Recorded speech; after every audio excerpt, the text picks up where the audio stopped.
আমাদের কারো জবানের মধ্যে আরবি নববর্ষ নিয়ে কোনো আলোচনা নাই। এটা আফসোসের বিষয় কিনা না? একবার চিন্তা করে দেখেন তো, আপনি মুসলমান হিসাবে আপনার আবেগ আগ্রহ থাকার কথা কোন বছর নিয়ে? আরবি সন নিয়ে। কিন্তু আপনার বাংলা নিয়েও টেনশন আছে, আমেজ আছে, অনুভূতি আছে, ইংলিশ নিয়েও আছে। 31st নাইট হলে যুবকরা কত কিছুই না করতেছে, গান বাজনা থেকে শুরু করে কেক কাটা, পার্টি আয়োজন করা। সবার মধ্যে একটা বিষয় অনুভূতি কাজ করে যে হায় হায় আজকে তো ইংরেজি নববর্ষ, বাংলা নববর্ষ। কিন্তু আরবি নববর্ষ আমাদের মুসলমানদের সন্তানদের সংস্কৃতি থেকে হারিয়ে গেল। এটা কি উচিত? অথচ সাহাবাই কেরামদের জামানায় যখন থেকে আরবি সন চালু হয়েছে, তারা এটাকে খুব গুরুত্বের সাথে তাদের অনুভূতির মধ্যে এই দিনটাকে স্মরণ করতেন, হিজরি সনটাকে তারা স্মরণ করতেন। তো এখন হিজরি সনটাকে আমরা নববর্ষটাকে পালন করব কিভাবে? এটাও তো শরীয়ত আমাদেরকে শিখিয়ে দিবে। মন মতো পদ্ধতিতে পালন করলে হবে না। এখন আরবি সন পালন করবেন যদি কেক কেটে বা গান বাজনা করে, তাহলে তো আপনার সওয়াব হওয়ার দূরের কথা, বছরের শুরুটাই হবে কি দিয়া? গুনাহ দিয়া। এটা উচিত হবে না। বরং আমাদের উচিত হবে আরবি নববর্ষ কিভাবে সাহাবায়ে কেরামরা উদযাপন করলেন সেই বিষয়টাকে আমাদের ফলো করা দরকার। আমরা হিজরি নববর্ষ পালন করতে পারি কিভাবে? এক নম্বরে হচ্ছে হিজরি নববর্ষ উপলক্ষে আমাদের মনে যে আবেগটা আসবে, যে অনুভূতিটা আসবে, সেটা হচ্ছে বিগত বছরের গুনাহ খাতার জন্য আল্লাহর কাছে মাগফিরাত কামনা করা, নিজের মনটাকে ছোট করা, আল্লাহর কাছে তওবা ইস্তেগফার করা যে আল্লাহ বিগত বছরটা কত গুনাহ করে কাটিয়েছি। আপনার পিছনের গুনাহ খাতা আপনার হিসাব জানা আছে। আপনি জানেন গত বছর আপনি কতটুকু নেক আমল করেছেন আর কতটুকু গুনার কাজ করেছেন। নতুন বছর আসছে, আপনার উচিত পূর্ববর্তী বছরের জন্য আল্লাহর কাছে মাফি চাওয়া যে আল্লাহ গত বছরে কত গুনাহ করেছি, নতুন বছর এসেছে, আল্লাহ পিছনের গুনাহটাকে মাফ করে দেন। এই অনুভূতি তৈরি হওয়া এক নম্বর। দুই নম্বর, আগামী যে বছরটা আসতেছে, যে বছরটা আমার কাছে আগমন করলো, এই বছরটা যেন আমি শান্তিতে নিরাপদে আল্লাহর ইবাদত করে কাটাতে পারি, এই জন্য আল্লাহর কাছে সাহায্য চাওয়া। কারণ সাহাবায়ে কেরামদের আমল সম্পর্কে হাদিস এনেছেন ইমাম ইবনে হাজার আসকালানী রাহমাতুল্লাহ আলাইহি। তিনি তার আল ইসাবা ফি তাময়িজ আস-সাহাবা কিতাবের মধ্যে হাদিস নকল করেছেন যে সাহাবায়ে কেরাম কিভাবে হিজরি নববর্ষ পালন করতেন।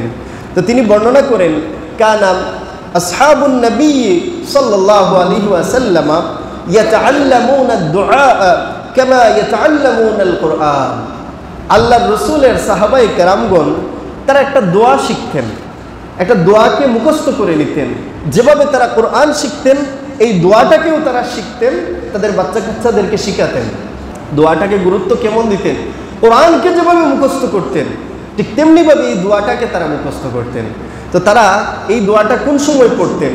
সাহাবী বলেন, ইদা দাখালা শাহরু আও সানাতু, নতুন মাস আগমন করলে, নতুন বছর আগমন করলে তারা এই দোয়াটা আল্লাহর কাছে বেশি বেশি পড়তেন। জুড়ে বলি সুবহানাল্লাহ। কি দোয়া পড়তেন? তারা এই দোয়াটা পড়তেন যে আল্লাহুম্মা আদখিলহু আলাইনা বিল আমনি ওয়াল ঈমানি ওয়াস সালামাতি ওয়াল ইসলামি। জুড়ে বলি সুবহানাল্লাহ।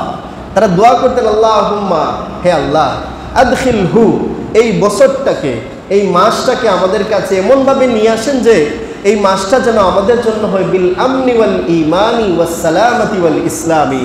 এই মাসটা, এই বছরটা যেন আল্লাহ আমার জন্য শান্তিময় হয়, আমার জন্য নিরাপদ হয়। জুড়ে বলি সুবহানাল্লাহ। আর বলতেন, আল্লাহ, এই মাসটা, এই বছরটা যেন আমি ঈমান এবং ইসলামের উপর অবিচল থেকে কাটাতে পারি। সুবহানাল্লাহ। এই পুরো বছরটা যেন আল্লাহ ঈমানের সহিত চলতে পারি, আল্লাহ আপনার ইসলাম পালন করে যেন দৃঢ়ভাবে চলতে পারি, আল্লাহ তৌফিক দেন। জুড়ে বলি আমিন। সাহাবায়ে কেরাম কি দোয়া করতেন বুঝতেছেন? 3 নম্বরে তারা দোয়া করতেন, ওয়া জিওয়ারিন মিনাশ শাইতান ওয়া রিদওয়ানিন মিনার রহমান। আল্লাহ, পুরা বছরটা আপনার দয়া ভিক্ষা চাই আর শয়তান থেকে ফানা চাই। জুড়ে বলি সুবহানাল্লাহ। তাহলে কি বুঝতেছেন? তারা দোয়া করতেন কয়টা? টোটাল 4টা দোয়া। একটাতে বলতেন, আল্লাহ বছরটাকে আমাদের জন্য শান্তিময় নিরাপদ করে দেন। আর বলতেন, ঈমান আর ইসলামের উপর অবিচল থাকার তৌফিক দেন। আর বলতেন, আল্লাহ শয়তানের ধোঁকা থেকে হেফাজত করেন। আর বলতেন, আল্লাহ আপনার সন্তুষ্টি দান করেন। এই 4টা বিষয়ই আমাদের জন্য জরুরি।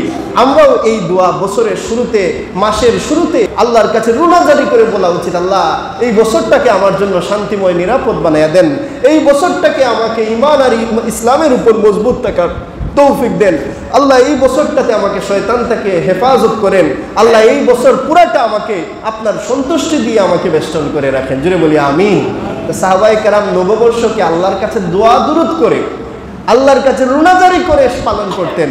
আমাদেরও উচিত কি করা, এই যে নতুন বছর আসছে, এই বছরের শুরুতে আমরা আল্লাহর কাছে এটা রুনাজারি করা যে আল্লাহ এই বছরটাকে আমাদের জন্য শান্তিময় বানাইয়া দেন। একবার চিন্তা করেন আমাদের গাজার মুসলমান ভাইদের অবস্থা। গত 2টা বছর ধরে তারা কতটা কষ্টের মধ্যে জীবন কাটাচ্ছেন।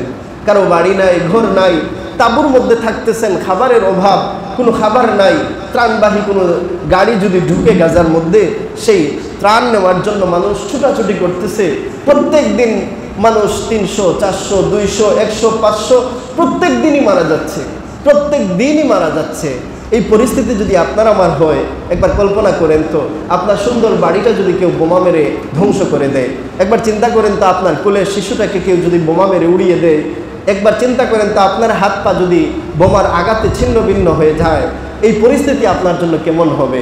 আপনি আমি নিরাপদে আছি, এটা আল্লাহর শুকরিয়া, কিন্তু আমাদের বেশি বেশি করে দোয়া করা দরকার। আল্লাহ সামনের বছরটা আমাদের জন্য নিরাপদ বানাইয়া দেন। আমাদের উপরেও কাফির কুফফার শক্তির জুলুম আগ্রাসন আসতে সময় লাগবে না। এগুলো সামান্য একটা অজুহাত মাত্র আপনাকে ধ্বংস করে দেওয়ার জন্য। আপনি খাঁটি মুসলমান হয়ে যেদিনই দাঁড়াবেন সেদিনই আপনার বিরুদ্ধে দাঁড়িয়ে যাবে তারা। এই জন্য প্রস্তুতি নেওয়া দরকার, আল্লাহর কাছে দোয়া করা দরকার।